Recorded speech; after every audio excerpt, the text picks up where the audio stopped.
নেই। শুনুন, মানুষকে হত্যা করা মহাপাপ, কিন্তু ভাষা এমন নয়। সুদের পাপের ভাষা, কেউ যদি জেনে শুনে 1 টাকা সুদ খায়, 36 বার জেনে করে যত পাপ হবে, 1 টাকা সুদ খেলে তার চেয়ে বেশি পাপ হবে। পাপের জগতে কোনো পাপের ভাষা এরকম নয়। সুদের পাপের 17টি ভাগ রয়েছে। ছোট ভাগ হলো মার সাথে জেনা করলে যেমন পাপ হয়। কি দিয়ে আপনাকে আমি বুঝাই সুদের পাপের ভাষা কি? অবাক কথা, যে সুদ দিন রাত মানুষে খাচ্ছে, কোনো পাপই নয়, কোনো হিসাবই করতে পারে না। সম্মানিত দিনী ভাই বোন, সুদের আলোচনায় লম্বা আলোচনা জেনে নেবেন। এখানে বলছি, সুদ যত বড়ই পাপ হোক না কেন, কোটি কোটি টাকা সুদ খেয়েছে, আজকে বলছে আল্লাহ আমি সুদের লেনদেন বন্ধ করলাম, জিন্দেগিতে আর কোনোদিন সুদের সাথে সম্পৃক্ত থাকবো না, আমি তোমার সাথে ওয়াদাবদ্ধ, তুমি আমাকে মাফ করো, ইনশাল্লাহ সব পাপ ক্ষমা হয়ে যাবে। কিন্তু আপনি কারো বদনাম করেছেন, আল্লাহকে বলেন তো এখন। এই জন্য আমি যখনই বক্তব্য দিয়েছি তখন বলেছি 4টা জিনিস মনে রাখবেন। 1, 5 ওয়াক্ত সালাত, 2, হালাল রুজি, 3, কোরআন তেলাওয়াত, 4, আড্ডা পিটা নিষেধ। আড্ডা পিটা 2 ধরনের। একটা দোকানে বসে ঘন্টার ঘন্টা গল্প করছেন, কার কথা যে কি বলছেন ধোলায় অন্ধকার। ওদিকে ল্যাংটা মেয়ে নাচছে, আর এদিকে আপনি বসে আছেন আর একজনের বদনাম করছেন। আর একটা হলো মোবাইল নিয়ে ঘন্টার ঘন্টা ল্যাংটা মেয়ে দেখায়, হলো আড্ডা পিটা। এসব আড্ডা পিটা একেবারেই হারাম। আড্ডা পিটা টোটালি হারাম। আড্ডা পিটা চিরদিনের জন্য হারাম। এক রাহুল কালামাবাদ, এই ছেলে তোমরা দাঁড়িয়ে কেন? যদি জায়গা না থাকে বসার সেটা ভিন্ন কথা। আপনারা যারা দাঁড়িয়ে আছেন দয়া করে বসে কিছুক্ষণ কথা শোনেন। আপনার বিরক্তির আগে আমরা কথা শেষ করব ইনশাআল্লাহ। যারা সামনে বসে আছেন বসে থাকা দেখে ভালো। এই তুমি দাঁড়িয়ে আছো কেন? ওখানে কি করছো তুমি? মানুষের তোমার দাঁড়িয়ে থাকাতে কষ্ট পাচ্ছে, এটা বুঝতে চাও না তুমি? বাস তুমি মেশিন ঠিক করেছো, প্রথমে 1 মিনিট ঠিক করে তুমি বসে থাকো। রাসূল সাল্লাল্লাহু আলাইহি ওয়াসাল্লাম যখন কথা বলতেন তখন সাহাবীগণকে বসতে বলতেন, এটাও সুন্নাত। কি করবে এভাবে মারামারি করে, দাপট দেখিয়ে, ক্ষমতা দেখিয়ে, মানুষকে অপমান করে, মানুষকে জেল হাজতে দিয়ে কি করবা? মরলেই জাহান্নাম। যারা দাপট দেখাচ্ছে, যারা ক্ষমতা দেখাচ্ছে, যারা মানুষকে অপমান করছে, যারা মানুষকে জেল হাজতে দিচ্ছে, এদের মরার পরই জাহান্নাম। ও হলো জালেম। আর জুলুম খুব কঠিন জিনিস, বিচারও পরে হবে। যারা যাকাত দেয় না তাদের বিচার পরে হবে কেন? ওরাও জালেম। কিভাবে জালেম হলো ওরা? ওরা ফকির মিসকিনের প্রতি জুলুম করেছে, ফকির মিসকিনের হক দেয়নি। ধনী মানুষ কার টাকা মেরে খেয়েছে? ফকির মিসকিনের। যেহেতু ধনী মানুষ ফকির মিসকিনের টাকা মেরে খেয়েছে, কাজে ও জালেম। এখন আর বিচার পরে হবে। আল্লাহ রাসূল বলছেন তার বিচার পরে হবে, হাত্তা ইউকযাবানান নাস। সব মানুষের যখন বিচার হয়ে যাবে তখন ধনী মানুষের বিচার হবে। কিভাবে যে হবে আল্লাহই ভালো জানে। তো বুঝাতে হবে কঠিন, সব টাকা বুঝাতে হবে কিভাবে আয় হয়েছে, সবটাই বুঝাতে হবে কিভাবে ব্যয় হয়েছে। এই ছেলে শোনো, টাকা ইনকাম করবা ব্যবসা করে, উপার্জনের 4টা পথ। একটা দিন মজুরি, সন্ধ্যায় টাকা শেষ। একটা চাকরি, 25 দিনে টাকা শেষ প্রায়। আর একটা হলো জমি চাষ, সমান সময় না হয় লস, সমান সমান না হয় লস। 4, ব্যবসা। রাসূল সাল্লাল্লাহু আলাইহি ওয়াসাল্লাম বলছেন সত্যবাদী বিশ্বস্ত ব্যবসায়ীরা নবীগণের সাথে জান্নাতে থাকবেন। কি আবার অবাক কথা! আল্লাহ রাসূল বলেছেন 2টা মেয়ে লালন পালন করলে নবীর সাথে থাকা যায় এভাবে। তখন বাপ মনে করেছে যে আমার তো 2টা মেয়ে, তো আমি বিবাহসাদী দিয়ে দিয়েছি, 2টা কেন, আমার 5টা মেয়ে। বাপও খুব খুশি। কিন্তু আল্লাহ রাসূল যে এইভাবে বলেননি। আল্লাহ রাসূল বলেছেন ফাআল্লামাহুন্না, মেয়েকে বিদ্যা শিখিয়ে দিল। 2, আদ্দাবাহুন্না, তাকে শিষ্টাচার শিখিয়ে দিল। আহসানা ইলাইহিন্না, তার সাথে সদাচরণ করলো। ওয়াজাওয়াজাহুন্না, তার বিবাহ শাদী দিয়ে দিল। সেই বাপ আমার সাথে জান্নাতে এভাবে থাকবে। তো আপনার মেয়েকে শিক্ষা দিয়েছেন, কি যে শিক্ষা দিয়েছেন, তার নখটা বড় আছে, বলেন তো এটা কোন শিষ্টাচার? তার নখে নেইল পালিশ আছে, বলেন তো এটা কোন শিষ্টাচার? নেইল পালিশ তো ইহুদি খ্রিস্টানদের পতিতালয়ের মেয়েদের বৈশিষ্ট্য। ইহুদি খ্রিস্টানদের পতিতালয়ের মেয়েরা নখে নেইল পালিশ দেয়, আপনার মেয়ের কপালে টিপ আছে। হিন্দু মেয়েদের বিবাহ করার 10টি পদ্ধতি আছে, তার একটি পদ্ধতির নাম রাক্ষসী বিবাহ। মেয়ের পিতা বিবাহ দিবে না, আপনি জোর করে বিবাহ করবেন তো কপালে টিপ দিতে হবে, তাহলে বিবাহ হয়ে গেছে। সেই টিপ এসেছে হিন্দুদের পক্ষ থেকে। বলেন আপনি মেয়েকে কি শিষ্টাচার শিখালেন? আপনার মেয়ে পরচুলা ব্যবহার করে বড় খোপা দেখাই, বলেন কি শিষ্টাচার শিখালেন? ভুরু তোলে চিকন করে রেখেছে, এইটা কি শিষ্টাচার? দাঁত ছিলে ফাঁকা ফাঁকা খোলা খোলা করে রেখেছে, এইটাই কি শিষ্টাচার? উঁচু স্যান্ডেল পরে নিজেকে লম্বা দেখাই, এটাই কি শিষ্টাচার? ব্রেসের পরে নিজেকে যুবতী দেখাই, এটাই কি শিষ্টাচার? সামনের চুল ছোট করে রেখেছে, এটাই কি শিষ্টাচার? আস্কারা মাস্কারা কি কি মুখে লাগিয়ে ভ্যানে ঘুরছে, ভ্যানে চড়ে, ভ্যানওয়ালা কি স্বামী, রিক্সাওয়ালা কি স্বামী, সেভাবে ওভাবে ঘুরছে, এটাই কি শিষ্টাচার? ভ্যানিটি ব্যাগ নিয়ে সিরাজগঞ্জ বাজারে চলে গেছে, এটাই কি শিষ্টাচার? কোনটা শিষ্টাচার? আল্লাহ রাসূল বলছেন যে ওই পিতা আমার সাথে জান্নাতে থাকবে যে পিতা মেয়েকে বিদ্যা শিখিয়ে দিল, 1, 2 শিষ্টাচার শিখিয়ে দিল, 3 ভালো আচরণ করলো, 4 বিবাহ শাদী দিয়ে দিল, সেই পিতা আমার সাথে জান্নাতে এভাবে থাকবে। জান্নাতে রাসূলের সাথে থাকা কঠিন। একজন সাহাবী রাসূলের সাথে রাতে ছিলেন, তো অজুর পানি আর মেশক নিয়ে রাসূলের কাছে উপস্থিত। আল্লাহ রাসূল খুব খুশি হয়েছেন, বাহ ভালোই তো, তুমি তো অজুর পানি নিয়ে এসেছো, তুমি তো মেশক নিয়ে এসেছো, খুব খুশি। সালমা শেতা, তুমি যা চাও চাও আমি দিয়ে দেবো। মুহাম্মদ সাল্লাল্লাহু আলাইহি ওয়াসাল্লাম বুঝতে পারেন যে কি চাইবে। নবী হলে কি হবে, গায়েবের খবর জানেন না। আমার মাঝাবি ভাইরা মনে করছেন যে নবী গায়েবের খবর জানেন। পাশের একটা লোক, পাশে বউ ঘুমাননি, এমনি ভান করে শুয়ে আছেন আয়েশা রাদিয়াল্লাহু তাআলা আনহা, আর রাসূল মনে করছেন যে আয়েশা ঘুমিয়ে গেছে, অথচ আয়েশা বলছে যে আমি ভান করে ঘুমিয়ে আছি। ভান করে ঘুমা বুঝেন না, ভান করে ঘুমিয়ে আছি। দেখি মুহাম্মদ সাল্লাল্লাহু আলাইহি ওয়াসাল্লাম কি করেন, কোথায় উঠে যান। দেখলাম ধীরে উঠলেন, ধীরে জুতা স্যান্ডেল পায়ে দিলেন, কাপড় গায়ে দিলেন, ধীরে দরজাটা খুললেন, আমি যেন জানতে না পারি। দরজাটা খুলে বের হলেন, বাহির থেকে দরজাটা টেনে বন্ধ করে দিলেন, চলে গেলেন। আমিও উঠলাম, দেখি কি কোথায় যান। আসলে আল্লাহ রাসূল কোথায় যাচ্ছেন এটা আয়েশার মৌলিক খেয়াল হলো, আমাকে বাদ দিয়ে এ রাতে আবার কোনো স্ত্রীর কাছে যান নাকি, এটা হলো আয়েশার খেয়াল। আর আল্লাহ রাসূল যাচ্ছেন মরা মানুষের জন্য ক্ষমা চাইতে, কবরস্থানে বাকিউল গারকাদে যাবেন। জান্নাতুল বাকি তার নাম নয়, তার নাম হচ্ছে বাকিউল গারকাদ।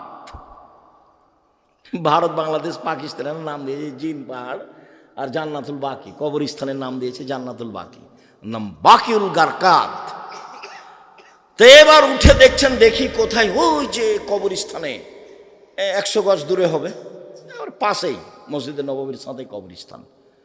ওই যে হাত তুলে দোয়া করলেন, 1 বার 2 বার 3 বার হাত তুলে দোয়া করলেন, তারপরে হাঁটতে লাগলেন ফিরে। আমিও ঘুরে হাঁটতে লাগলাম, দেখলাম জোরে হাঁটলেন, আমিও জোরে হাঁটলাম, দেখলাম একটু দৌড়াচ্ছে, আমিও জোরে দৌড়াচ্ছি। আমি আগেই বিছানায় চলে এসেছি। আমি যখন আগেই বিছানায় চলে এসেছি, আমার পাশে এসে বলছেন, কি খবর আয়েশা, হাঁপাচ্ছ কেন? তখন আমি বললাম যে আমি তো মিথ্যে কথা বললে জিবরাইল আপনাকে বলে দিবে, আসলে আমি পরীক্ষা করছিলাম আপনি যান কোথায়। তো দেখলাম এই হাদিস মুসলিম। সম্মানিত দিনী ভাই বোন, কথা প্রসঙ্গে কথায় এসে সেই জন্য বলছিলাম পাপের জগতে বড় পাপ মানুষের বদনাম, গীবাত, কিন্তু মানুষের সাথে জড়িত পাপ। জেনা মহাপাপ। রাসূল সাল্লাল্লাহু আলাইহি সাল্লাম বলেন, আল বিকর বিল বিকরে জিলদু মিয়া তাগরিব সানা। অবিবাহিত ছেলে মেয়ে যদি জেনা করে 100 লাঠি পিটিয়ে এলাকা থেকে 1 বছরের জন্য তাড়িয়ে দিতে হবে। তিনি বলেন আসাইবা বিসাইবা রাজম, বিবাহিত পুরুষ নারী যদি জেনা করে তাহলে তাকে ইট ঢেল পাথর দিয়ে মেরে মেরে মেরে ফেলতে হবে, তাকে মারতেই হবে। বিবাহ করার পরে জেনায় লিপ্ত হলে তার বেঁচে থাকার পৃথিবীতে কোনো পথই নেই। 3 শ্রেণীর মানুষকে হত্যা করতে হয়, 2 শ্রেণীর মানুষের বাঁচার পথ আছে। এক, কেউ বলল আমি কোরআন মাজিদ মানি না, তাহলে ও মোরতাদ, সরকারিভাবে তাকে হত্যা করতে হবে। সরকারিভাবে তাকে ফাঁসির মঞ্চে নিয়ে যাওয়া হয়েছে, ফাঁস গলায় দেওয়া হবে। ও বলছে আমার ভুল হয়েছে, আমার ভুল হয়েছে, আমার ভুল হয়েছে। কোরআন মাজিদ আল্লাহর বিধান, আল্লাহর কালাম, আমি ভুল স্বীকার করলাম, তখন তাকে ফাঁস থেকে নামিয়ে নিতে হবে। পাপ ছিল হত্যার। 2, কেসাস। আপনি আমাকে হত্যা করেছেন, আমার বাপ আপনাকে হত্যা করে নেবে, এর নাম কেসাস। কোরআন মাজিদে উল্লেখ হয়েছে আয়াত, কত হাদিস। এখন আপনার কেসাস হিসাবে আপনাকে ফাঁসির মঞ্চে নিয়ে যাওয়া হয়েছে, আপনি আমাকে হত্যা করেছেন, এখন আপনার গলায় ফাঁস দেওয়া হবে। তখন আমার বাপ মা চিল্লাচিল্লি করে বলছে আমরা মাফ করে দিলাম, কেসাস নেব না, আমরা মাফ করে দিলাম, কেসাস নেব না। তাহলে তাকে ফাঁস থেকে নামিয়ে নিতে হবে। পাপ ছিল হত্যার যোগ্য, কিন্তু ফাঁসি হলো না। 3, বিবাহ করার পরে যদি কেউ জিনায় লিপ্ত হয় তাহলে তাকে ইট ঢেল পাথর দিয়ে মেরে মেরে মেরে ফেলতে হবে, ফাঁসি দিতে হবে। বেঁচে থাকার পৃথিবীতে কোনো পথঘাট নেই।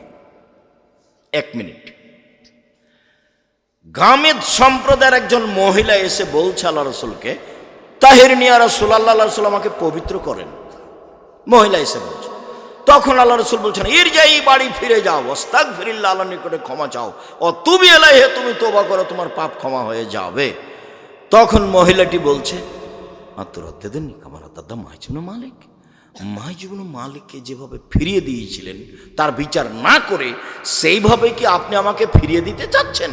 ওয়ান্না হবলা মিনা জেনা, আমার পেটে অবৈধ সন্তান রয়েছে, দয়া করে বিচার করে দেন, আমাকে ফিরিয়ে দিন না। আল্লাহ রসুল বললেন ইরজাই হাতা তালে দি, বাড়ি চলে যাও, যেদিন তোমার বাচ্চা প্রসব হবে সেদিন এসো, বিচার করে দেব। মহিলা চলে গেল, বাচ্চা প্রসব হয়েছে। মুসলিম গ্রন্থে এসেছে সবে মাত্র বাচ্চা প্রসব হয়েছে, তাকে ন্যাকড়া দিয়ে জড়িয়ে রাসূলের দরবার নিয়ে এসে বলছে এ দেখেন বাচ্চা প্রসব হয়ে, বিচার করে দেন।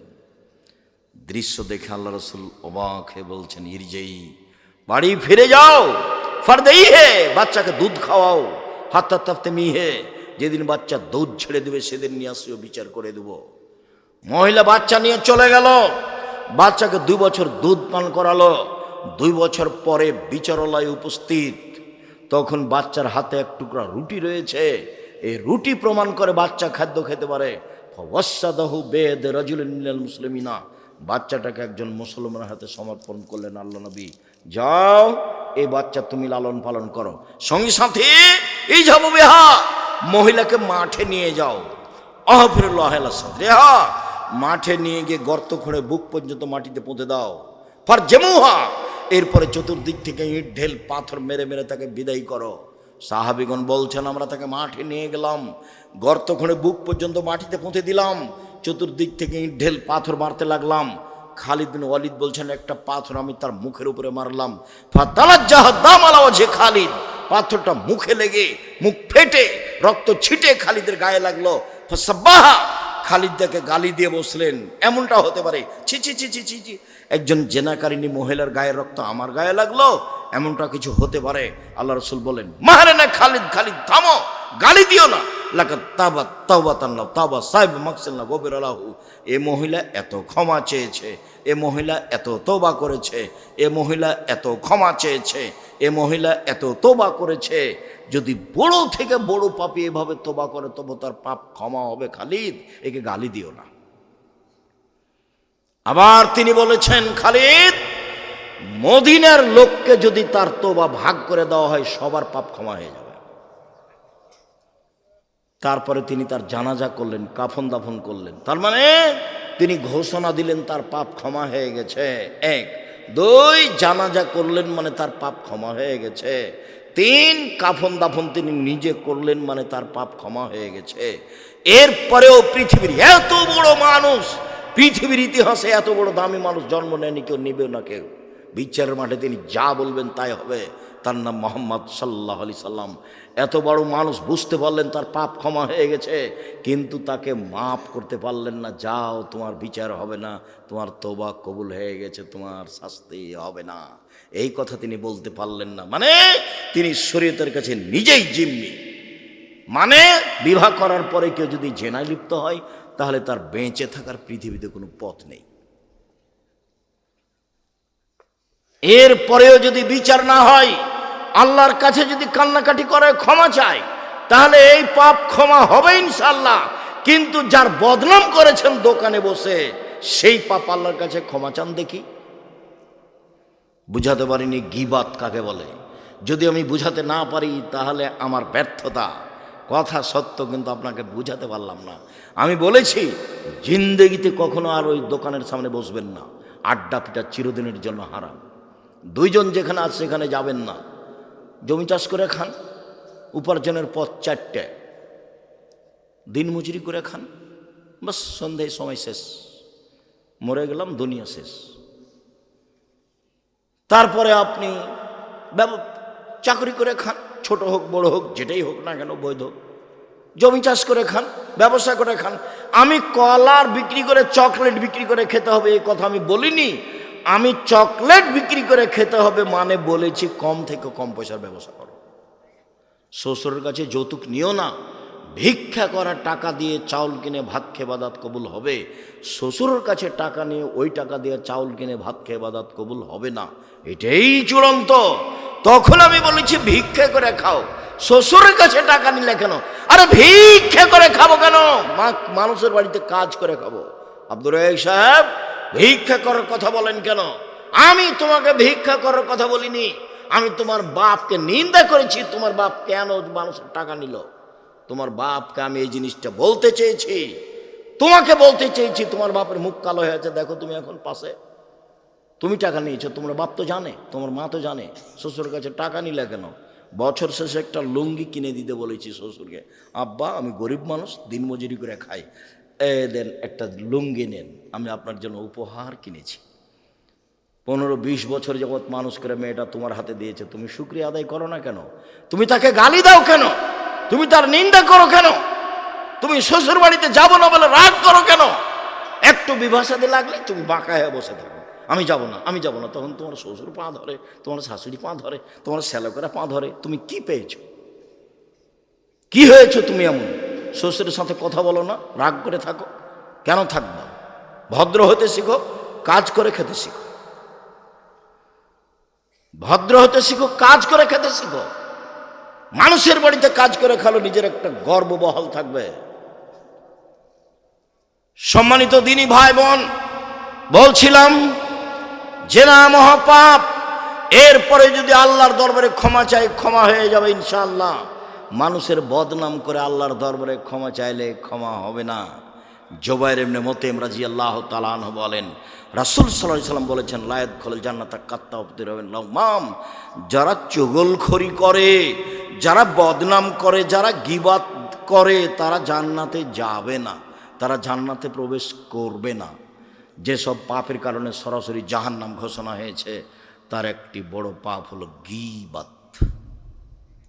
এই ছেলে, বসো, পরিবেশ নষ্ট করে না যেন কেউ। একটু ধৈর্যের পরিচয় দেন। আপনার বিরক্তির আগে আমরা কথা শেষ করব ইনশাল্লাহ। আপনি দয়া করে কোনো কাজ দেখাবেন না। দোকানপাটে বসে আছেন কেন? আজকেই বাজার করতে হবে? এটা তো হলো নিম্ন শ্রেণীর মানুষের কাজ, এটা হলো ইতর শ্রেণীর মানুষের কাজ। আপনি না বলবেন আব্দুর রাজ্জাক সাহেব আমাদেরকে নিম্ন শ্রেণীর, ইতর শ্রেণীর বললেন। আরে আমি তো এই ভাষা বললাম, আল্লাহ এর চেয়ে বেশি করে বলেছে। আল্লাহ বলছেন, বুঝেও বুঝে না ওরা অন্তর আছে, বুঝে না। দেখেও দেখে না ওরা চক্ষু আছে, দেখে না। শোনেও শুনে না ওরা কান আছে, শোনে না। উলাইকা কালানাম, তারা পশু প্রাণীর মতো, তারা গরু ছাগলের মতো, তারা কুকুর শৃগালের মতো, বালুমাজাল বরং তার চেয়ে খারাপ। আমি এখানে কোরআন হাদিসের কথা বলছি, আপনি দোকানে বসে আড্ডা পিটেন। মানে কি বুঝাতে চান আপনি আমাকে? আজকে জিলাপি কিনতে হবে, আজকে মিষ্টি কিনতে হবে, আজকে ওখানে চা খেতে হবে, এ কোন হিসাব? এটাই মানবতা? একেই ভালো বলা হয়? রাসূল সাল্লাল্লাহু আলাইহি ওয়াসাল্লাম বলছেন সমাজের দায়িত্ব পালন করবে অধমের সন্তান অধম, লোকা ইবনে লোকা, অধমের সন্তান অধম। এটা হলো বাংলা ভাষা। আর এটা এলাকা হিসেবে ভাষা নিতে পারেন। তখন আমি বলেছি রংপুর, দিনাজপুর, লালমনিরহাট, নীলফামারী, কুড়িগ্রাম, পঞ্চগড়, ঠাকুরগাঁ, গাইবান্ধা, বগুড়া, জয়পুরহাট এসব এলাকার ভাষায়